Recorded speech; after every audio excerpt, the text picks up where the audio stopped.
Solution, a real estate podcast. This is where Jeff Seabach, Phil Sexton, we talk to different real estate personalities from around the country, from around the valley, and we're currently on our Rising Star series. This is actually episode, you know what number? 101, I believe. Episode 101. Yes, that we now have a, wow, our Rising Star today comes. I know, but it's a special Rising Star because she does it all by herself. No assistants. Yeah. No transaction coordinators. Which makes her super spectacular. I mean, straight out of Germany, right? Which is a special place in your heart, Mr. Seabach. Of course. I mean, we were recruiting over there, so.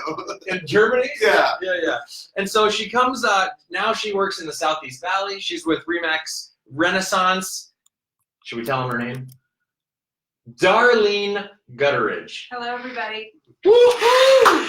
Yeah, and so the reason why Darlene's with us now is because she went from doing almost 13 million to doing almost 20 million last year, and we brought her on because we wanted to find out, why did you kick so much ass? Yeah. Good question. So I believe in building relationships. I think so many agents are sell the house, get the deal, move to the next one. But I think when people know that you're sincere, that you care, and you build a relationship, the referrals are going to come. You're not out there hustling.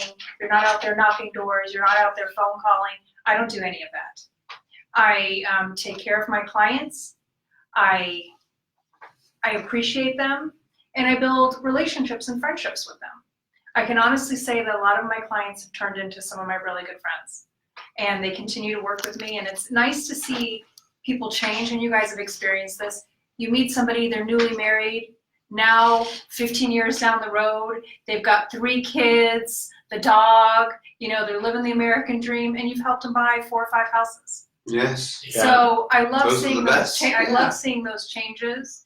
I thought you were describing me until you said buy 4 or 5 houses. Phil's got 3 young kids, Yeah, so. yeah. But what I'm saying, so are you maybe like a Buffini graduate? Only because she said referral. Like, is there any particular model that you follow in chasing the referrals or in building the referrals? No, not really. A long time ago, I went to a seminar by, I believe his name was Joe Stump, and his whole philosophy was by referral only. All I did is go to the 2-hour seminar where he tried to sell his program and everything else, but I took some things that I learned from there and use them in my business. Okay. Like I said, I think if people know that you genuinely care. Can you give us an example? I have a client today, I texted her, she posted she had some very big medical issues. Posted on Instagram or Facebook? Facebook. Okay, all right. And today I reached out to her again and said, hey, just want to see how you're doing. Do you want to grab a cup of coffee? And she said, well, I have a stent that comes out next week. In about 3 weeks, I should be ready to meet. But, just reaching out to somebody and saying, hey, I know I care. Everybody looks at their Facebook. Oh, that person's going through that. And they might say, oh, so sorry, and reply. But that doesn't mean you care. That means you just read something on Facebook. It takes a lot when you pick up the phone and ask somebody how they're doing. Wow. Okay, so just curious, just because we like to dive into the particulars. So are you, super Facebook where you use the see first category to identify those people, or you're just looking through your feed, or do you have lists? I look at my feed, and then I try to make a point of, calling people. Or you popping an email or whatever, just to reach out to them. I had appetizers with another client last night. She's a friend, and they're on their, I sold them a home. A year and a half later, they sold that home. We sold that home, and they're building a new house, and that should be done in October. But I've become friends with them. And these are people, when my husband and I went to Spain in March, we were in Spain for 12 days. She stopped by my son's work and brought him dinner. Right on. That's awesome. A lot of my clients will stop. My son works at Fry's grocery store.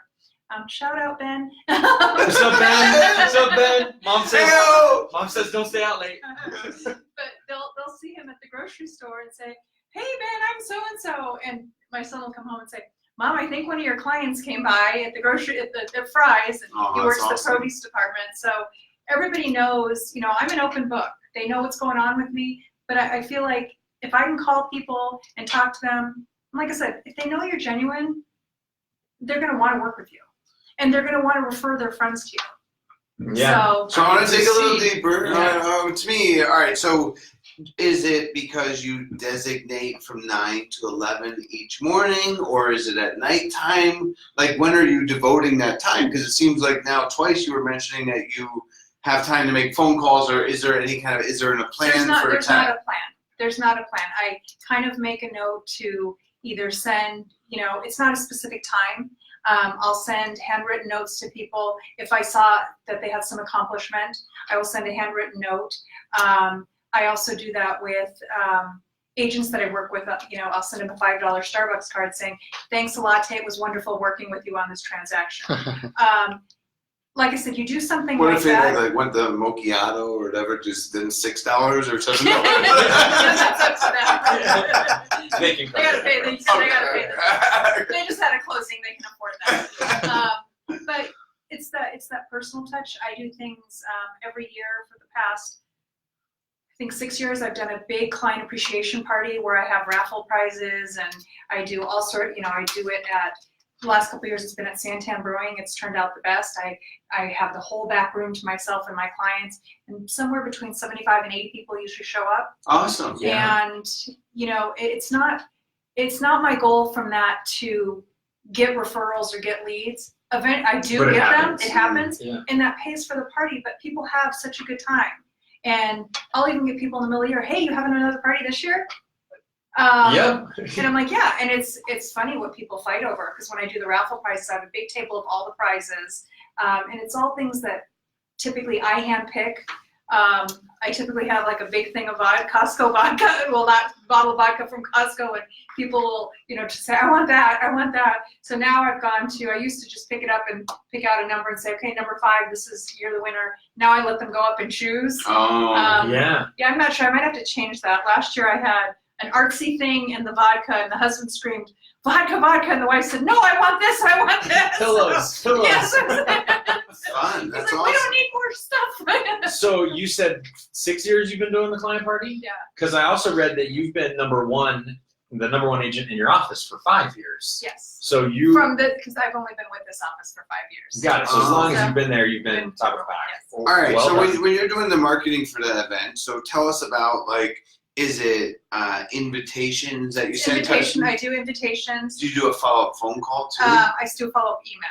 What do you when you say invitations? Are you talking about like physical mail? Yeah. I mail out an invitation. Okay. Save the date for a wedding. I mail out a save the date for the party. So how long in advance do you send that? Usually about 6 weeks. And then I will get people that call and say they can't make it because it's around Christmas time. I do it in December. Right. And I try to do it on. I try to get a Saturday night. It's but tough to get sometimes, Saturday but nights. sometimes Yeah. I typically book them a year in advance. So I've already booked this year's. So I think this year I've got a Friday night. Okay, which Friday should we be there? Start around 6. You said free beer. Hold on, we're live. Don't tell us which Friday. Every I love Friday. good beer. Every Friday in December, Santan Brewery. Should be off my diet by then. Yeah, me too. Well, the crazy thing is I normally don't eat or drink. I'll have one drink that I nurse the whole night. I might refresh it. You're working. Because I'm working. And it's not talking about, oh, how's your house? It's, hey, what's going on? Remembering they had kids. I'm really So good at just remembering- curious, sorry, just as we go, because what we're trying to do is we're trying to help others out there, trying to share. Are you then pulling out your little handy dandy, phone and taking notes, or are you just trying to remember it all? I remember it all. I also have a photographer that comes and takes pictures. And so after the party, if I find a picture of you and your wife, I would send you, hey, the photographer captured this great picture of you and your wife, thought you might want to use it. I've had people use the pictures from the party on their Christmas cards. Yeah. So, it's that one little thing. And then I post and then what I'll do is I will put together a card after the party, a couple of weeks, with a collage of pictures of the party and say, thank you for coming. So even the people that don't come typically get a postcard. If you didn't make it, hope you can make it next year.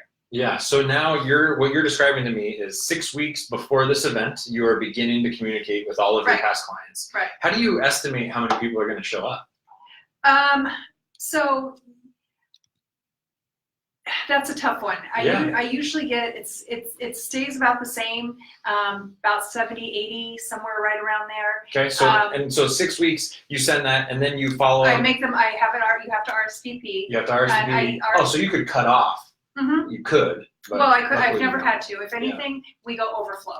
I would rather have more people Absolutely. and everybody have a good time. And if we have to get bigger space, Santan's been very accommodating. They have an outside patio that they have heaters on. If we have to do that, then we go into overflow. Yeah. But I'd rather have everybody come, have a good time. Do you call all the people before, in that 6 week window as well? No, I do send them an email, but I can't possibly, there's too many to call. Honestly, I'm looking at you doing 60 deals last year all by yourself. That's 5 deals a month that you're working on. You're building the relationships, and I would imagine promoting events like this is, there's only so many hours in a day. Right. Well, but I think that she's doing a better job than most at touching the people. Like, to me, she said there's not a plan, but clearly there is a plan. Sorry. Yeah, there's a pattern. Okay, it's not a plan. It's a pattern, right? But I mean, that's super important, that regular touching, and that she goes the extra mile in not And just the follow-up. Well, because it just seems like everybody's looking for in Facebook this auto posting, this anything that so I don't have to do it. Can I pay $25 a month and have some machine do things to make me look like a human? I send out postcards every month through a company. I'm going to draw a blank on the name, but not send out cards. No. No. Okay. When you're walking out of the office later, I'll scream in the car. But what I do with that is every month they get a postcard, and that postcard is an item of value. Like, it'll be the sports schedule, the farmers markets, where fireworks are going to be. The series is called Keep 'em Cards, and because you want them to keep them. I have gone to friends and clients' houses and seen the cards on the refrigerator on the bulletin board because, and one of my clients, I just listed his townhouse in Scottsdale. He said, "Oh my God, I love those cards. I didn't know where all the farmers markets were, and I thought this was cool." It'll have so it's not events. just geographic to the Southeast Valley, it's valley-wide? Yeah, right. It tries to say where it's going in the zip code. Well, that's pretty only because you do the bulk of your business down in the Southeast Valley. If you have a guy in Scottsdale that's getting the farmers markets there, that's pretty cool. Yeah. Right, that they've located by zip code or whatever to the... I think they do something like that because I know they do, obviously I'm not the only realtor that uses them. But it works great. He had nothing but positive things. Yes, the majority of my business is Southeast Valley, but I mean, I've sold anywhere from, I just closed one in Apache Junction to Levine. I go as far north as Anthem and as far south as Casa Grande. Well, I saw when I was stalking you before the show, just checking out your stuff, right? Now, Flex MLS is a public database. We all get your membership database, whatever. But I saw you had a couple of deals in Desert Ridge. We do a lot of business over there. So you have a little neck there, and up in Anthem. I noticed that you kind of go anywhere for your clients. That's awesome. Yeah. So what's the database then? Because obviously, if you're doing that card, you don't keep maybe you do keep everybody in the would keep them cards. Everybody. So there's 100. I mean, I think that over the years, kind of, that database fluctuates. People pass away. People move out of state. I have a couple people that are out of state that still get the postcard, only because I know they work for large companies that have a base in Arizona and they have friends in Arizona. Of course. But so that number fluctuates. But I think I send out 270 a month.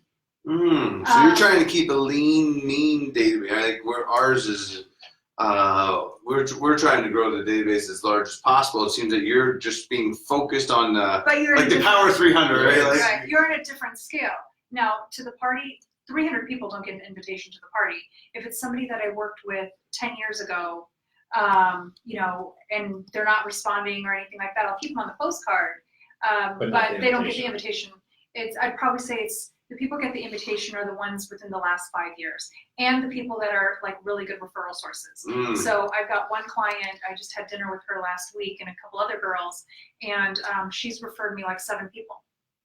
She comes to every party. She comes to every party. Yes. And she gets an invite to every party. Of course, maybe even a phone call. So, but she also gets, thank you cards. And I think what people lack in general is manners. Say thank you to people. if somebody's going to give your name out and say that Jeff is awesome, call that person, send them a handwritten card, and say thank you. So how many, you said handwritten cards twice now, so how many handwritten cards do you write on a yearly basis, roughly? Oh, God, on yearly. Is that a Joe Stump thing? Go monthly. Okay, monthly. So probably. So how about the last 30 days? How many do you think you wrote? Not that. I mean, probably in the last 30 days, maybe like 10 to 15. That's good. That's still a lot. That's a lot more than I wrote. It's, but it's important. It's important to, and the people that do great business or a job for you, that escrow officer, say thank you.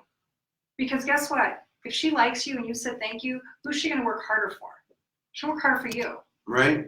No, we love the escrow officers. We have 2 or 3 that we work with, and it's a lot of appreciation because they kick ass. Yeah. Right? But you build relationships. You build relationships with the lenders, because who wants to work with somebody they don't like? No, you want to work with somebody you like and that you feel like, like I said, is genuine.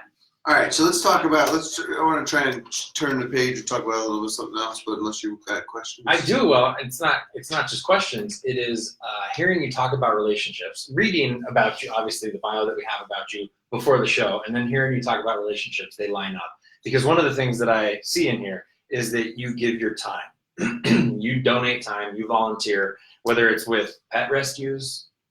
So I mostly now at this point in my career. Mostly donate money.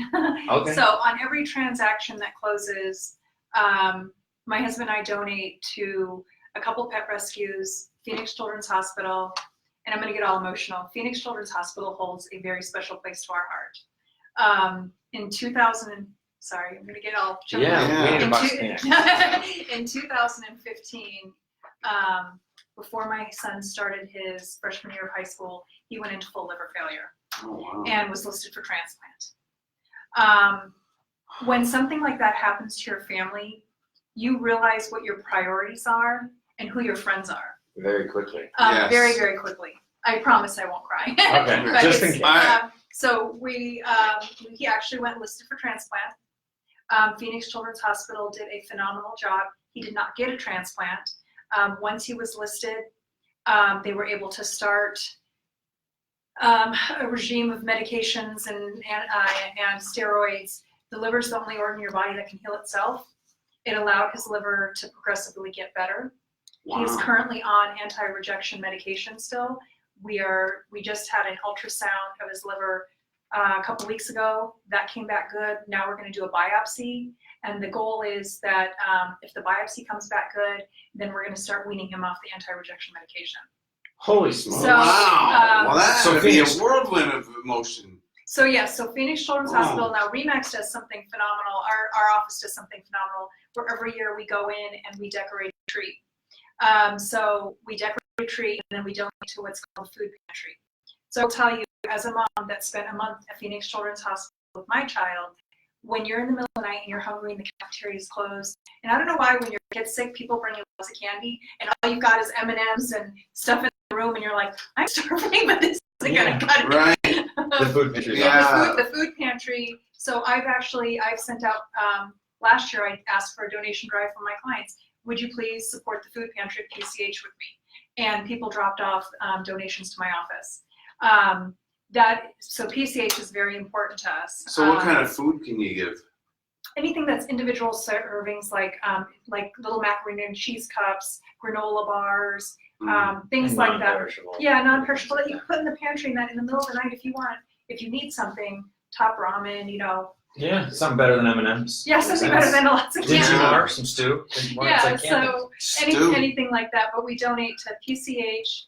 A friend of mine, Jody Polanski, started a pet rescue called Lost Our Home. I'm sure you guys are familiar with it. Everybody in the real estate industry is. Remember when the foreclosure crisis hit? Mhm. Well, people were leaving their animals in houses abandoned. Right. So Jody started that organization, and I'm a firm, strong believer in what she does. Then We haven't even gotten to AAR. I know. Yeah. So in the last organization we donate, It's Do you Fisher work? How House. many hours a week do you work? Or I guess you don't consider that work. That's just I don't donation of consider your work. time. Yeah. And it's donation of time is minimal now. I donate my time when we decorate the tree at PCH, and then we donate all the items off the tree to PCH for the kids. Because I don't have the time anymore like I used to, but Sure. now it's Well, you seem really busy. monetary. So our last organization that we, again, holds a soft spot in our heart is a place called Fisher House, and it's an organization for veterans. They have a location in Tucson. They're throughout the country, and they help veterans recover, and it's a wonderful, wonderful organization. So I think over last year, I think we donated all three combined probably close to $30,000. Wow. And I believe in them.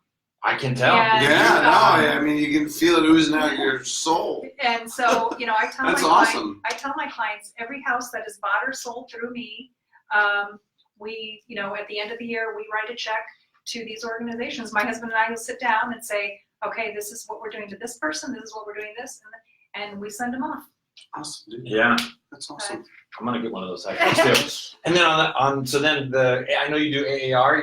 You've been on grievance committee. You're on hearing panels. You're part of professional standards. And that is more time than money, right? That's time. But you know what? I believe that we have to have. I think we need to look out for each other, and I think there's got to be consequences. If you're doing something wrong, or you look. Ooh. We're right. Yeah. No, I'm good. If we've got to be held to a standard, and we've got to be accountable. So I started that. Oh gosh, I don't even know how many years ago. One of my mentors, Carol Lewis, she's now pretty much retired. She asked if invited, and she said, listen, we need to get some younger blood in here. So we would like to get some younger people in, and I really, really liked it. I liked grievance, but then I said, I want to see what happens next, because when something comes to grievance, you don't find out what the punishment or the outcome was. Right, because it or can be private. nothing happened. Yeah. Right. So I wanted to find out what happens. So I asked to be switched to hearing panel, and I really like it. So we support our local association. I know I am part of the committee that brings on the new people and all that stuff. Where you said is a soft spot in my heart is trying to raise the standards. So how do you feel, this is a tough question, you can avoid it if you'd like to, about the continued mass, because one of the challenges that we see is the just abundance of realtors being brought into the business, as it's kind of challenging the ability for us to then keep up a standard. Like, any thoughts on that, just because we're on that now? So I think a lot of realtors are not going to like what I have to say. Yay! Controversy! I think the fees to be a realtor need to be a lot more. Oh, we agree. You need to have more skin in the game. Yeah. The problem is it's so inexpensive, and there's so many companies Low you can barrier to entry. You can hang your license, and the bar is set very low for that. So I think I don't know what we can do about it. But I think you need to be, if you this is your career, and this has been my career for 25 plus years, I would invest in my career. Anybody that's got a lawyer invests in nice clothes. People that have different careers, they invest in continuing education, designations. Yes. It should be more expensive to become a realtor and to stay a realtor. Hey-o. I like it. Yeah. Do you seriously agree? Yeah. Oh, I have one of these things that's in the back closet that I've been working on in trying to hold people to a higher standard. Because part of the whole movement of this consumer first approach for us is that we're not doing enough to make sure because essentially we're helping people buy and sell houses, right? The transaction's really about them, not about us. And I feel that the industry for a while was going down a path of more caring about, we got to care about the realtors. I'm not saying that we should ever treat a realtor bad, but it's about the client help. The client has to come first in it. And I think that we've gotten a way of trying to, we have a large team, but the focus is more about how much money can I make, and not enough focus on am I doing the best to get the most for my client, or what am I doing to put their needs ahead of ours in the representation? And I love what I do, and I make a good living at it. That's a bonus. But I love what I do. My husband will say, well, what are your projections? Or I'm like, I don't know, because you know what? It's not about the money that's coming in. It's about the people I'm helping. And it's the fact that I love what I do, and I truly, I get so excited for every single person. And when I find the right house, and it's the right house, and you take them, and you go like, I know this is the one. It's like a euphoria. Special. You got the goosebumps. Yeah. I think if you have that after 20 plus years in the industry or in any career, and you love it that much, that's great. So I've got a kind of a tactical question for you, which Mr. Seabuck will appreciate. But you went from 13 million to 20 million. How? Why?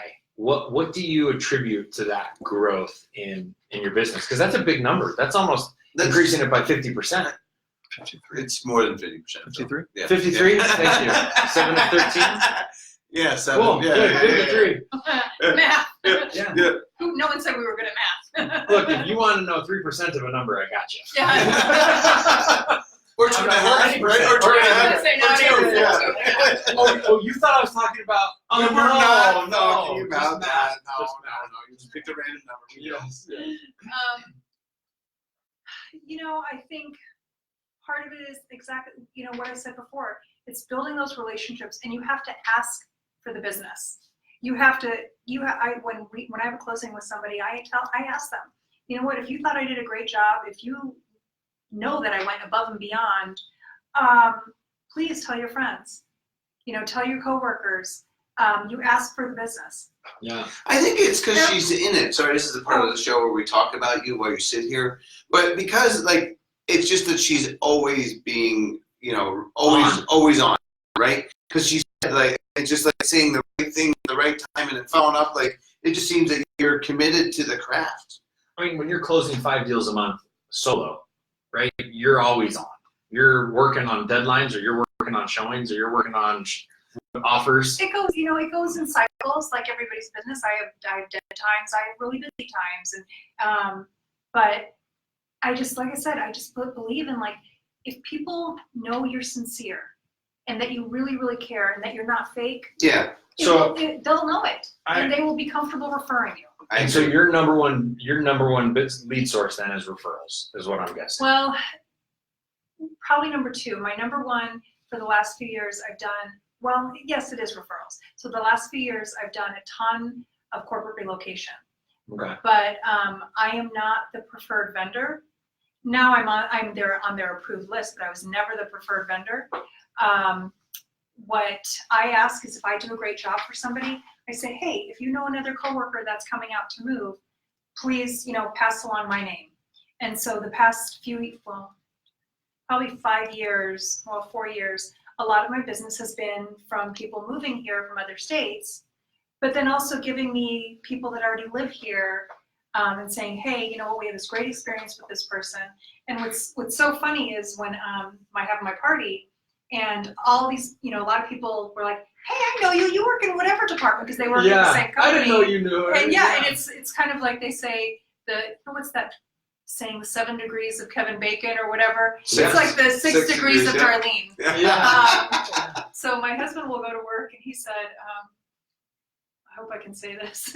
My husband was in the elevator, and he has this little name badge with, you have to badge in on his belt. And he's like, some lady kept checking me out, looking down there. I'm like, dude, really? What were you thinking? Always the dude who thinks that. I seriously think she was checking me out. Well, she was trying to read the name on his name badge, and then she said, he had his tight pants on.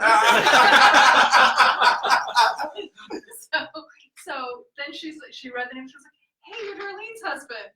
And then he's like, oh yeah, she wasn't checking. Yeah. So it's like, oh, I go to work, and people come by, because it's a huge company, and I'll be like, hey, I recognize, is your wife happen to be this person? Or they'll see my picture on his desk. So it's kind of funny, but so a lot of my business has been relocation, not just with this company, but people moving out of Phoenix. And I help them. It's the little things. I went to a listing appointment when the relocation, if you've ever done, I know you've done corporate relocation. When you go on a listing appointment, it's a competitive listing. You are up against somebody else. I'm seeing more and more people at a listing appointment than I mean, don't get me wrong, I still have those people over at your friend's house and you take the listing and all that stuff, right? Yeah. I'm just talking about there's a lot where you go there and it's like, okay, we're interviewing 6 other people and we're like, so why? In the corporate relocation, they require 2. You have to interview 2 people. And then you have to do all this paperwork and stuff. But so what I do, if I find out when I make that initial phone call to set up the appointment, I ask, who's in your family? Do you have kids? Yes. So I have a book that I bring with me. It's the I have 2 books, Berenstein Bears and then the Little Critters. And it's a book about moving. And so I will bring, and prior to the listing. Sneaky. Sneaky good. Prior to the listing agreement, I've already done the thank you card and put it in the mail.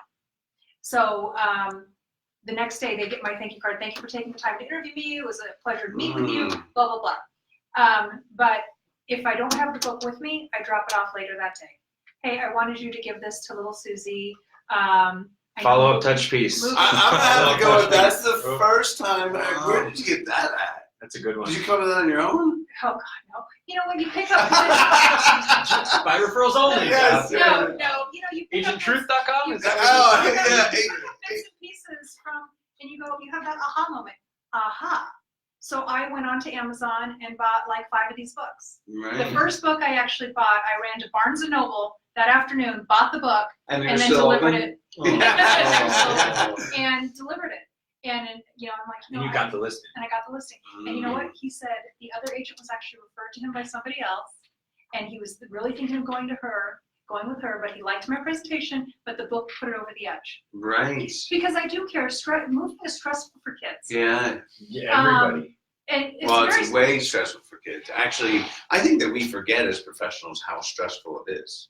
I think because we can sometimes hide behind the moniker and, you know, but you're in it and you see, obviously if you're doing most of the, or almost all of the work yourself, meaning that you're not doing the title, you're not doing the lending, but you're doing all the real estate, you're closer to it, so you get to, I think it's good to see it, you know what I mean, and to feel it, because then you understand what they're going through, because it's really hard. Moving is difficult. It is, and okay, so. But you had a totally stress-free experience moving last time. Oh yeah.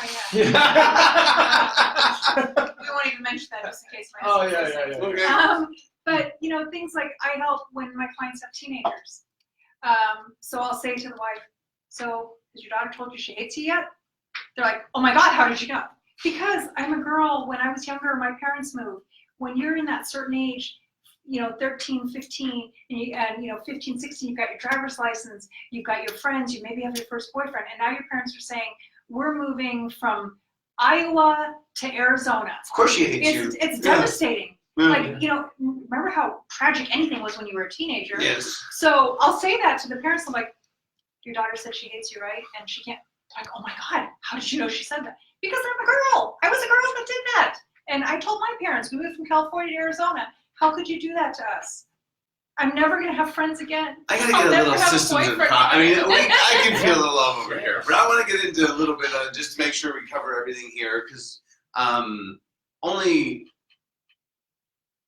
I think, made a strong point of how making, I mean, she's definitely deeper in the relationships than most, for sure. But is there anything you're doing beyond that? Like, is there any marketing? Is there any, what kind of database do you use? I'm into that stuff. I don't, you know what, it's not like, nothing like that. My business is so different than other people's. I think most people are just struggling to get that next deal or trying to chase a way to get that next deal. Yeah, but this podcast is focused, the people that we know that our listening audience is the people that are already doing 3 million to 10 million, and they're trying to get to the next level. Just so that's what I'm trying nurture those people they've already worked with. The people that already know you are your best advocates. You know, don't worry about paying for. But you nurture by chance. You don't nurture by system. Well, I do. I mean, I have a system, but it's not. You know, it's more. My system is all the people that are already sold, and reaching out to them, whether it's by mail or she's the second coming of Joanne Calloway. So you know, it's those people. Yeah. And you know, now I'm helping people's kids And, it's like I help them, now I'm helping their kids, or I'm helping parents move from California to here to be closer to their families. So it's those people that I go after. Right. Not knocking on doors or anything like that. They don't know me. I'm going to knock on somebody's door and they're like, why should I hire you? I can tell you how great I am, but to a stranger, they don't care because 5 other realtors are going to walk up to the door and say that they're great. But the people that already know you're great, they're your biggest advocates. So take care of those people. Yeah, so what other programs do you do then? Because we love it, because we speak for our title company. Mm-hmm. We speak around the valley, and everybody always wants to know about what we call stranger marketing. And she is 100% not that person. And I love it because we can't get them to ask questions about what should I do. So other than the party and the handwritten notes, is there anything else that you do in marketing? I do pie giveaways. I started pie giveaways a couple years ago in November. Hand baked?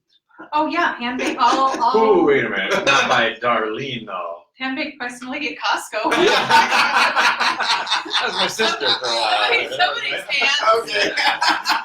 They're hand baked. I didn't say mine. Okay. But What about the other half of the year though? Because we're doing pie. She said November. November. She Yeah, said so the November. holiday. Okay, sorry. So I do the postcards monthly. We're doing a movie event. Just again, more things to say thank you. We're doing a movie event too. What movie are you picked the doing? same movie. Adam's Family. Mm-hmm. I'm gonna do. I'm gonna say it wrong. I keep wanting to say abominable, like abominable snowman. Yeah. It's a new one coming out. Disney. I think it's Disney. Okay. But so if you doing stuff like that, yes, most of my stuff is focused on that last half of the year, because the beginning of the year I'm recovering. But the stuff from the last half of the year, the last half of the year, Well, it's also I'm a busy getting, season. I'm getting referrals that'll take me through the Right. first half of the year. Because it sounds like you do a lot of family-oriented business, and therefore you're much busier in the spring and the summer months than you would be in the fall months, right? Because family business for us slows down. I mean, we do a lot of empty nester business that people moving in. It's a cycle that different times of the year, different people are out there. So yeah, I mean, statistically, we sell a third less homes in November, December, and January. So it's proven that. And most of those people are the empty nesters that are moving in. But you're saying that's when you do most of your marketing, right? Because when you have when I have more time in December or November, that's when I do some of that stuff. Yeah, right. Makes sense. So very good. That's. But like I said, if the people that already know you and love you, they need to be the ones on the rooftop shouting out, "Jeff's my guy!" Or that's who you get to talk about you. It's funny because I think that she's probably really profitable, right?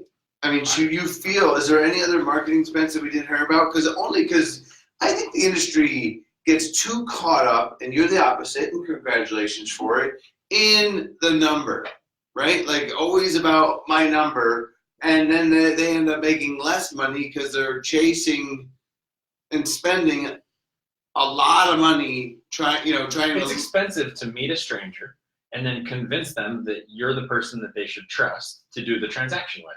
That's just a little bit more expensive. Right, so I think that's going to be our lead. It's going to be one of the most profitable ways to kick ass in real estate is going to be our lead. Is that okay? We call you that? Yeah. Okay. All So, right. but it's you've got all these people that are paying for third-party services to generate leads for them, and ads that they're putting on the. Be careful because you're talking about me. No, that's okay. But so if you get 10 leads, you're hoping that I don't know what the conversion is, but maybe you're hoping that 1 or 2 is good.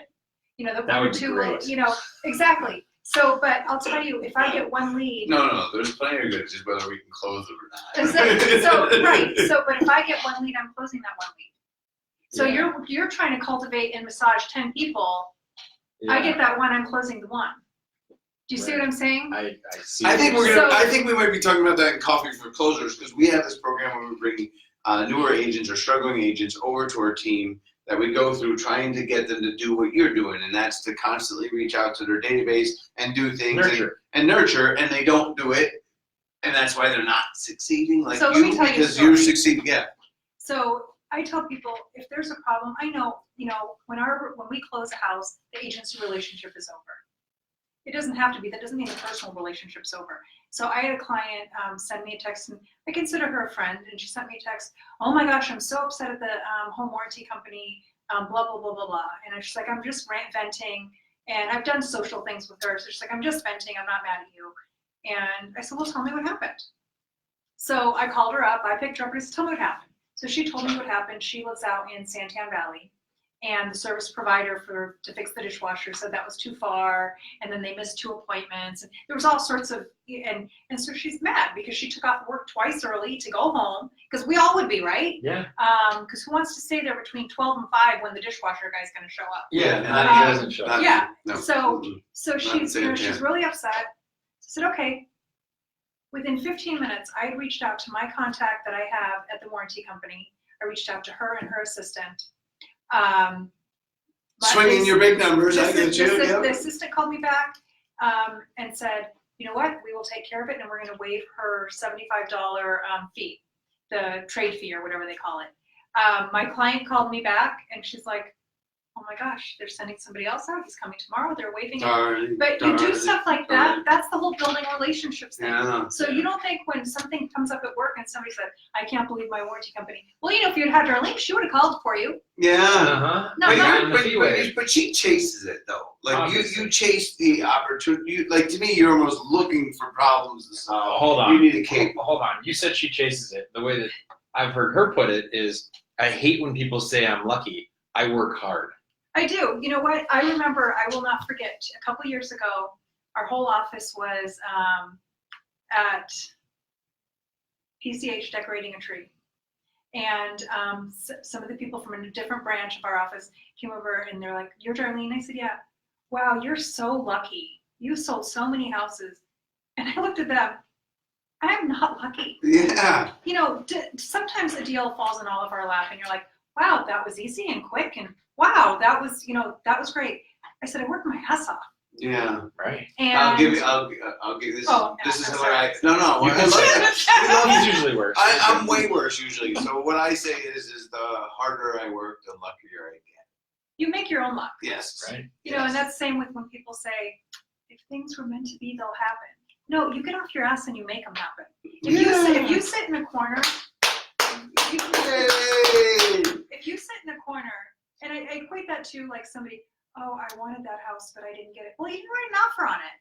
How can you say if it was meant to be, it would happen? Right. If you didn't write an offer on it.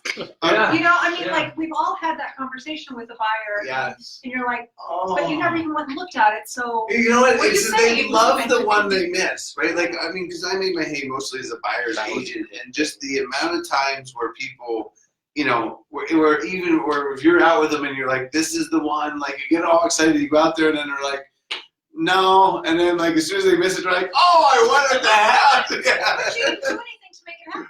Right. And it's like, well, I guess Jeff, it wasn't meant to be. You're like, but you didn't It could have do been. anything. No.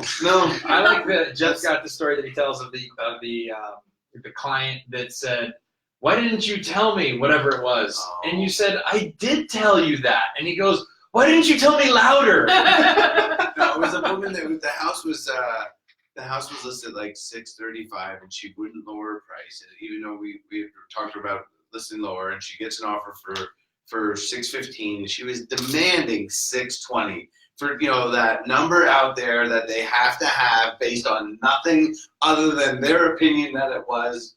And honestly, I thought the house was more like 605, right? So I was excited that we had 615, and afterwards she's like, "You were supposed to convince me," like, because I said you should take it. I said, "I think you should take the offer. I think it's the best we're going to see." And she's like, "Nope, you need to give me 620." Yeah, she fired me because she said you were supposed to convince me to take. And then what did she end up selling for somebody else? For a lower number, but that's not what matters. Actually, though, I was excited because I learned that in the face of that, because actually it was a great lesson for me, because never again when I was like, I knew in my gut that was a really good number. I mean, we had been on the market for like 75 days, right? Like that house that only gets an offer, I think because it was like 3,200 square feet and had 2.5 baths. Lots of people that love those big houses with no bathrooms. Yeah, kind of thing. So But, you know, and ever since then, I tell that story of her being regretful after not taking it, and they take it now every time. So I'll just take it as a lesson learned, right? yeah. So unfortunately, I lost that one.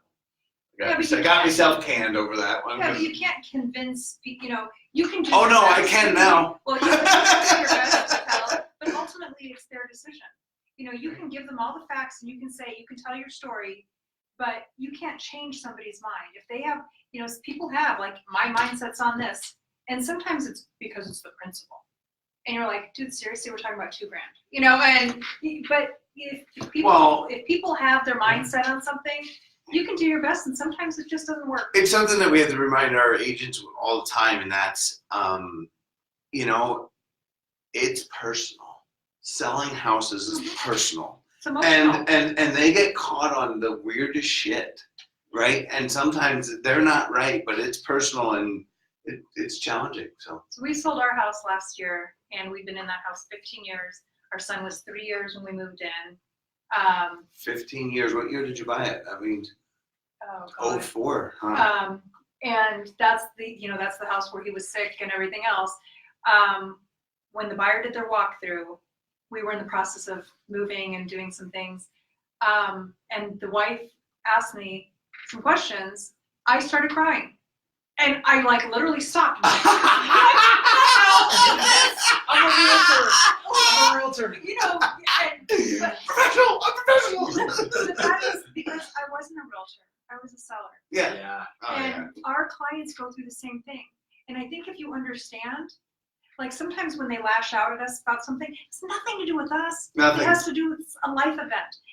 A person selling their house after 15 years where, you know, they liked that house, but it was time to move. And I'm like in the kitchen. I'm like, oh my God. I started telling her something, and then I went, and I could feel the tears coming up, and they're cutting. I'm like, I need a timeout. But it wasn't Darlene the realtor, it was Darlene the seller that had love and emotion and memories of this house. Did Darlene the realtor list her own house? Yes. Yes. And Darlene the realtor had 11 showings in one day and sold it for close to full price, waiving the appraisal. Darlene the realtor, ladies and gentlemen. Yeah. Yeah. How many times a day do you get called Darlin? All the time. All the time. Yeah. So originally I'm from Germany, and back then, well, I think still now, names have to be government approved or on the approved list for the government.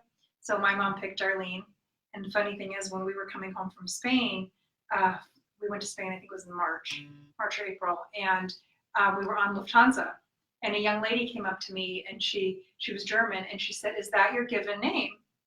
And I was like, "Yes," because she was a stewardess, and she showed me her ID. She was Darlene, spelled like that too. Turns out her mom and my mom are from the same small town. Oh. And so it was pretty funny because but she's about 20 something where I'm not.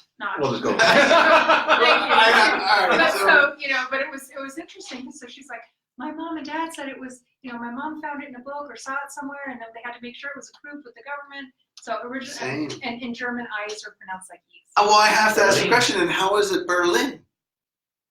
Oh, come on. Wrong question. Okay. I don't know. Yeah, we don't. Yeah, right? Any last Well, words of yes, please, wisdom in for people? closing, In please. closing, you are. Shed us some positive light. You know what? Love what you do. And like I said, if you love what you do and you are truthful and sincere and run your business with honesty and integrity, it will all happen for you. People will feel that. If you run your business out of desperation and every deal out of desperation, people will feel that and know that. So, I mean, that's about it. I mean, Awesome. I I think don't that have sums any up this really, interview have really any well. Yeah. actually. Yeah. No, that's I'm it. running though because we need a good headline. Is the most profitable way To run your real estate to business? run your real estate business. What he's telling you is he's jealous of your profit margins. Yes. So, Yes. you know, my son used Well, to she have- said one lead, one deal, right? Like Yeah, we we don't would have be that. wealthy. We would Yeah. be wealthy. But it's different. You have a lot of other people too. So, you know, you've got people that can then work your programs and do that. I'm one person. I can't follow up on that much. So you've got to do what works for you. Nice. And everybody. Nice. But my son used to have a saying in his room. It's by Babe Ruth, and it says, "Don't let the fear of the game. Don't let the fear of striking out keep you from playing the game." Something, and Baseball we're all- people are good with it because they Yeah. can make out 7 times and still make the Hall of Fame. But you know, this business is scary. But don't let your fear overtake you and not be successful. You can. You just have to. Believe it or not, I'm shy. I go into a room of strangers and I come off as like aloof and maybe bitchy because I stand in the corner. I'm shy. I'm shy talking to new people. When you walked in here, you said, I'm nervous. I am. I get extremely nervous. But when I talk about something I love, It's easy. you talk about real estate, it's easy. Yeah. I can say, hey, Passion comes through. yeah. And then other subjects open. But if you put me in a room of new people, I get very nervous and shy. Yeah. So Awesome. Well, thank you for Yes, coming on thank our you. podcast, Onto the Solution, brought to you by agenttruth.com. Did you know that, Mauricio? I did. Agenttruth.com. Yeah. Awesome. So we appreciate you coming in and opening up thank you to for us. inviting me. And so Oh, our you're audience- wonderful. You're a great guest. I love how different they are, right? Yes. Like it's always something. I didn't see it going the profitability way. We'll see you guys next time. Thank you. Bye.